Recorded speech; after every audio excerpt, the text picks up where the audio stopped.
The only thing more embarrassing than gushing over Nintendo games directed at children as an adult is legitimately criticizing them, as if they were made for an older audience. But, alas, Princess Peach Showtime is so bare bones and inconsistent, especially for a $60 title, that I feel somewhat justified in doing so. One of the game's most prominent problems is the lack of identity, and this can be seen even in some surface-level elements. A few years ago, when Paper Mario The Origami King came out, which I for one really enjoyed, there was some controversy surrounding Miyamoto's decision to disallow studios from creating new characters based on pre-existing entities in the Mario universe. This meant that designing characters such as Goombella and Koops from the Thousand Year Door was no longer possible.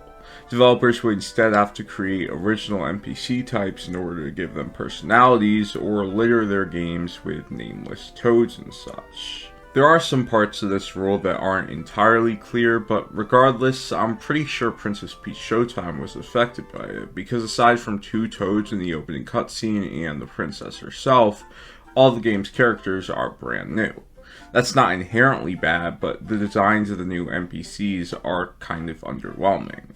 The friendly ones just stand around in the same place in the hub world for the entire duration of the game and provide largely unnecessary dialogue within the actual levels. The enemies, which can be fun to take on all at once in combat scenarios, are still quite uniform in their different variations, and the boss fights are horrendous. They're a lose-lose in a sense, because many of them involve elements that are obtuse and frustrating enough to halt progression for less experienced players, but they also drag on for a really long time, making them tedious for all players. Disregarding how good or bad the designs of these NPCs ended up being, the mere novelty of them that isn't remedied by any familiar components of the Mario franchise makes this feel like an otherwise typical 2.5D adventure game that just so happens to have Princess Peach attached to it.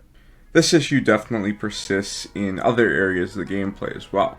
Showtime follows in the footsteps of Super Mario Odyssey and Super Mario Bros. Wonder, both of which allow Mario to morph into different creatures, enemies, and objects with their respective capture and Wonder Seed mechanics. Similarly, Princess Peach Showtime has 10 primary stage roles that Peach switches between, such as a sword fighter and the detective, but this transformation mechanic is implemented much less effectively. Rather than having some sort of correlation between Peach and the costume she's wearing, or giving her a central moveset that she's able to access anywhere, each level is exclusively dedicated to one of these costumes, and Peach herself is essentially useless when she's not wearing one. Although having a specific costume for each level was clearly a necessary design choice, given how each stage caters to the mechanics of a certain costume, it leads to the game feeling like it has 10 entirely different playable characters, none of which are Peach herself.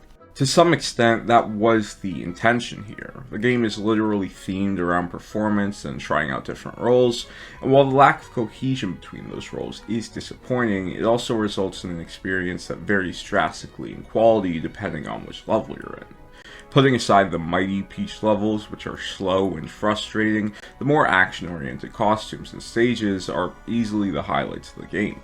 The combat for Sword Fighter Peach is simple but satisfying, the Dashing Thief has a cool, albeit janky grappling hook, and the ninja stages are shockingly excellent. They have more persistent mechanics than any other level types, including stealth, rotating walls, wall jumping, wall running, and they're filled with some really cool set pieces.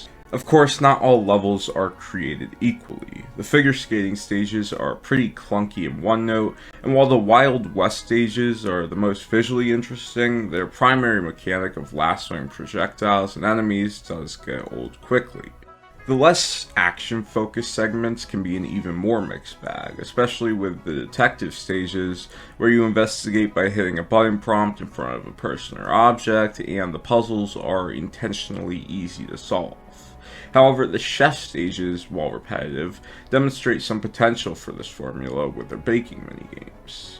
This could have easily been an action platformer for the most part, with these Mario Party-esque minigames sprinkled throughout to keep things fresh.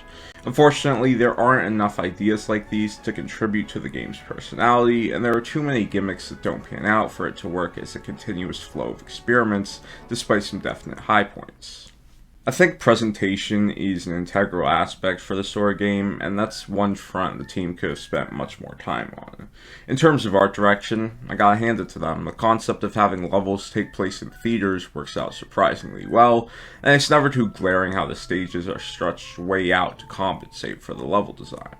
The disadvantage of this approach, though, is that each level's dialogue, characters, and overall premise tend to seem corny and overly theatrical, as you can't see much besides what's going on stage at the very moment. These episodic sequences also hamper the overall story, and while that isn't especially problematic for this type of game, the presentation of the main villain and important side characters feels distinctly rushed. Far worse than anything the actual levels do wrong, though, is the hub world. It includes 5 floors that are identical in all but color scheme and NPC placement, and a basement with 10 doors to final stages. The lobby contains a kiosk that sells purely cosmetic dresses and ribbons, and it's the only place you can spend the currency you collect in levels. Aside from some training challenges, which are slightly tweaked sections of the main levels, there's not much in the way of side content or any reason to try to obtain as many collectibles as possible. It's underwhelming. Princess Peach Showtime is a hard game to review fairly because it's all over the place, and I would sometimes find myself despising one level then really enjoying the next. Overall, though, it continued to frustrate me with its lack of genuine inventiveness, and most of all in how its basic design undercuts the whole point of giving Princess Peach the spotlight. This could have been Mario taking on the role of a ninja, and a detective, and a chef, and nothing would have changed. It's a decent experience with some standout moments, but it's not worth the asking price, and it doesn't live up to its full potential.